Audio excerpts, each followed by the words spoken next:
Hello all, welcome to Ambari Cloud YouTube channel. In this video, I'm going to walk through Spark, Snowflake, Polaris catalog link database, Iceberg v3 format.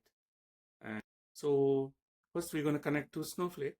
Okay, so here I connected to Snowflake, and then we're going to connect to AWS. Yes, I connected to AWS. Then if you look at, this is my S3, then I have one bucket here.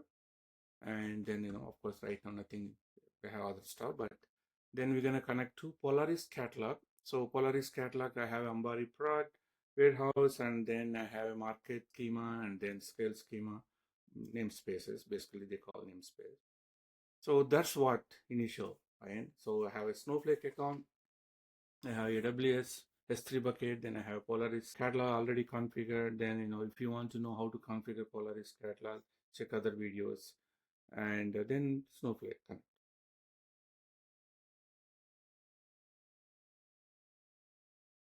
Create a catalog integration from Snowflake. In the previous video, check it out, the Snowflake configuring the catalog link database. I walked through step by step. So we're going to create a catalog integration here, and catalog integration. Then we're going to create a catalog link database, Here we have a catalog link database, Ambari Polaris prod CLD catalog link database with credential. So my Snowflake now connected to the Polaris catalog. Step here, switch to account admin, then drop existing catalog link database, catalog integration, and then create the catalog integration. So I'm going to create a catalog integration. I'm going to refresh for every 30 seconds. You can alter it. And then here I'm using the credential vending. That I'm going to create a database here, because since it's already there, so I don't need to. And then it's created. So now I'm going to refresh here. So now you have a market. Okay. Now, okay. So create a REST-based catalog integration pointing to Polaris endpoint with what? That's what I did. Then grant permission to Iceberg. Then also I created a catalog link database and with market namespace, which is schema, and I entered here. Okay, so that's the first step. Then what I'm going to do is I'm going to connect to next step here. I'm going to connect to my Spark.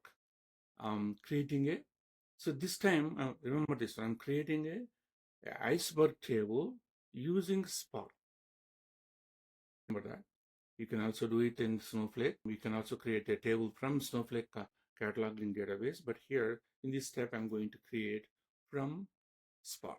Okay, so create an Iceberg table underscore cow from Spark notebook, and then verify AWS directory structure. Just look at the hierarchy, how the hierarchy structure. Then load data. Then verify the data and load it. Then from Snowflake, for this table, so objects both rows and counts, and then check the Iceberg parameters and all the stuff. So what are we going to do first? Right, let's go to here. I'm going to configure my Spark here, and this is my Polaris catalog. Okay, so what was the question here? Okay, I'm going to restart, clear all output. So that way, that is it. So I'm connecting to Polaris catalog. Okay, let's check the version of this Spark. I'm just using 4.0. The reason I'm going to showing the version, we'll discuss when we reach to the timestamp.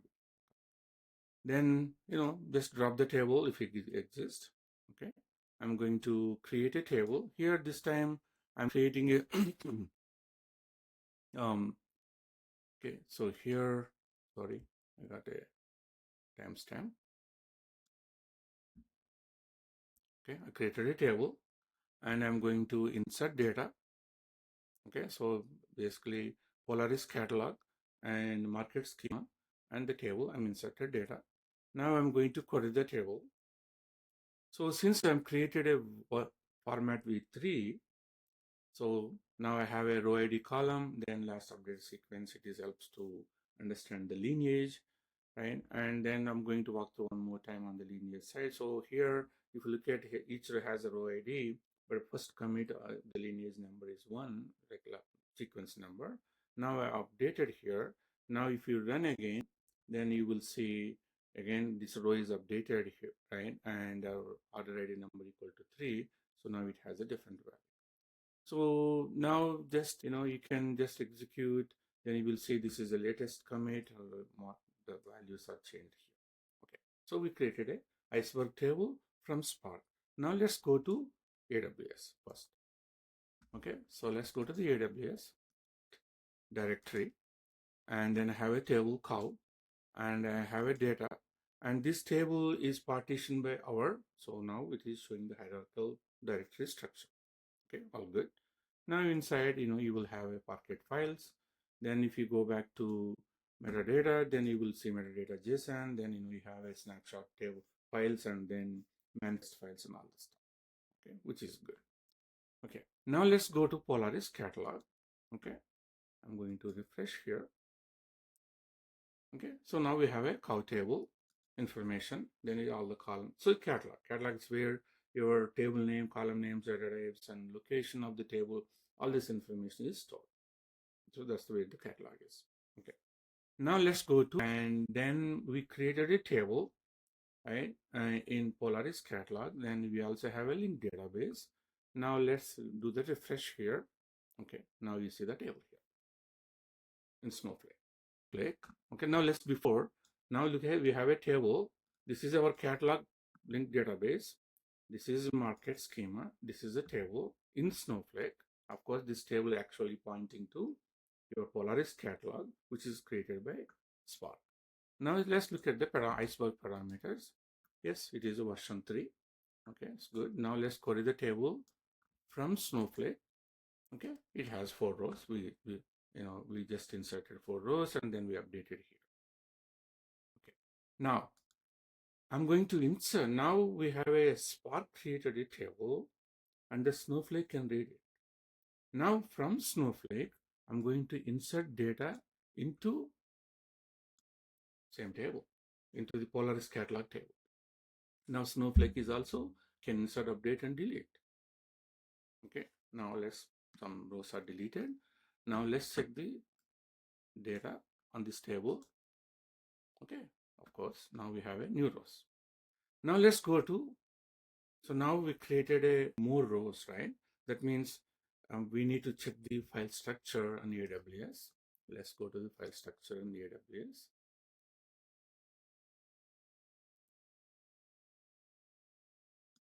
Okay, so now Snowflake created new data, but it was using flat directory structure, right? It is not using hierarchical directory structure. Because if you don't, the table was created through Spark, and then we are inserting into the same table from Snowflake, but Snowflake is assuming this table is a flat table. So can we convert into hierarchical table? No, right? If the table already exists in the Snowflake, there are 2 formats: directory format, flat, hierarchical, but we cannot convert existing table from flat to hierarchical. But we'll come to that situation, how we do that. Now let's go to our Spark. Okay, now load data from Snowflake, we done, check AWS. Then let's execute from Spark. Yes, we can see the data. Okay, and then okay, we already saw AWS directory structure here, but it is not following this typical AWS iceberg hierarchical format, which is high format, right? So what we're going to do is we're going to rewrite the files, right? Let's run the maintenance. As I said, Spark we're going to use for maintenance, rewrite data files, expired snapshots, right? So rewrite basically does the compaction. Now let's go to here again one more time, refresh. Now look at this one here. It is rewritten all your previous partition data into standard iceberg format. Now, since it is rewrite, it's going to create a brand new snapshot. So it keeps the old files as is because of the time travel. So now let's go to, right? And some position deletes if we have anything. Then what we're going to do is we're going to expire the previous snapshots. Let's assume we don't need a time travel requirement. Then we're going to expire it. Let's do the expire snapshots. So what it does is anything, we want to keep only one. So old snapshot expired. Now let's come back and refresh those directories. The previous directories are gone because previous directories belongs to the previous snapshot. It is gone. So now we have a typical iceberg hierarchical directory structure. Okay, Snowflake created in a flat. Now we rewrote those directory structure through Spark. Now Snowflake can read it. Okay, let's check it out. Okay, go back to the Snowflake. Okay, here, and then we rewrote the data. Okay, we rewrote the data files, and then check the directory structure. And then what we're gonna do is, okay, we're gonna copy here. Okay, so let's run. Yes, I can read it, and Snowflake can read it. So what we saw here is multi-engine, and we are using version v3. Snowflake can write it, Snowflake can read it, Spark can write it, Spark can read it, and we're going to use Spark for table maintenance, which is rewrite data files, remove orphan files, and or compaction, which is rewrites, of course. Then expire snapshots. We use those for Spark. Okay, so this is the how multi-engine works, if you look at it. Then, as we said, then let's run again. Okay, we rerun the compaction. Let's look at the the data is. So this is how multi-engine works. Now, well, Snowflake introduced the hierarchical format. That means right now, as we saw, when we insert data from Snowflake, it is not following hierarchical, it is doing a flat. So recently, they introduced a hierarchical format. Now let's go to here. So I'm going to create a new table in my linked catalog database, right? And then if you look at here, the path layout is hierarchical. Default is flat. Okay. So now I'm going to create. Now I'm going to say in the database level, and I'm going to call my the version is default to 3. Okay, just in case, but now it is default to 3 now. I'm resetting my database with the database. Now I'm going to create a new table. Okay, so now let's refresh here. Okay, now I have a new H table.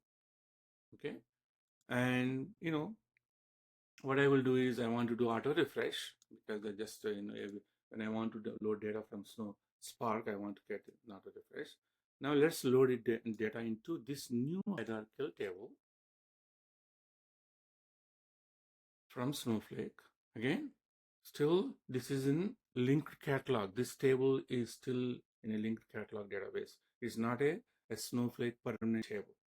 Okay. Now let's query the data. Okay. Now I can see the data. Now look at here. I have different partitions. Now let's go to our iceberg. Now I have a new table here. And then look at the directory structure. Now Snowflake follows the hierarchical pattern. So, but it only happens only when you create a table from Snowflake. Now let's go to Spark. Okay. So now let's query from the Spark. Yes, I can query the data from Spark. I'm going to do select star maybe. Okay. And we don't need this guy for now. Let's delete it. Okay. Now let's describe the table. Yes. okay, timestamp. And then I'm going to query. Now we created a V3 table. Yes, I should have a row ID last update sequence. Yes, okay, because they're all four loaded in one commit. Now I'm going to load data from Spark. Remember, this time the table is created from Snowflake, but now Spark is going to load the data. Okay, and then I'm going to query the data. For example, let's query the data here. Yes, we have a new data, and then look at this one. 1 2 3 4 1 2 3 4, and it has a next second commit. Now let's go to our right. So all the data is inserted partition 10. Yes, partition 10. So both Spark and Snowflake following the hierarchical structure, data directory structure. Now let's go to Polaris, Snowflake here, and then query. Okay, now I have new data. So which way you should go, right? Given a chance, right?